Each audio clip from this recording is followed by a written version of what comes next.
কিয়ামতের ময়দানে আল্লাহর কাছে বান্দা কোন আমল করলে হিসেব ছাড়া জান্নাতে যাবে? জানেন কেউ? বলতে পারেন কেউ? ভাই, আল্লাহর কাছে হিসেব দিয়ে জান্নাতে যাওয়া কি সহজ কাম না কঠিন কাজ? আরে আল্লাহর কাছে তো অনেক দূরের কথা। আপনি যে প্রতিষ্ঠানে চাকরি করেন তার মালিকের কাছে, উপরস্থ বসের কাছে একেবারে পুঙ্খানুপুঙ্খ করে প্রতিটা পয়সার হিসাব দিয়ে একদম সবকিছুতে পারফেক্টনেস প্রমাণ করা, এটাই তো একটা কঠিন কাজ, দুঃসাধ্য কাজ।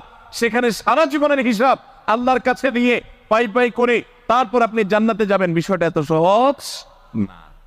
তাহলে হিসেব ছাড়া আল্লাহ তাআলা এমনিতেই বলবেন হিসাব টিসাব নাই, তোমাকে এমনি জান্নাতে দিলাম, এটা চান আপনারা? দেখুন কোরআনে কারীম আল্লাহ তাআলা বলছেন, ইন্নামা ইউওয়াফাস সাবিরুনা আজরাহুম বিগাইরি হিসাব। আল্লাহ বিনিময় দেওয়ার ক্ষেত্রে, সওয়াব দেওয়ার ক্ষেত্রে দুনিয়াতে যারা সবরকারী হবে, যারা ধৈর্যশীল হবে, যারা সহিষ্ণু হবে, যারা নিজেকে নিয়ন্ত্রণ করতে পারবে, এই সবরকারীদেরকে আল্লাহ তাআলা হিসেব ছাড়া দিবেন।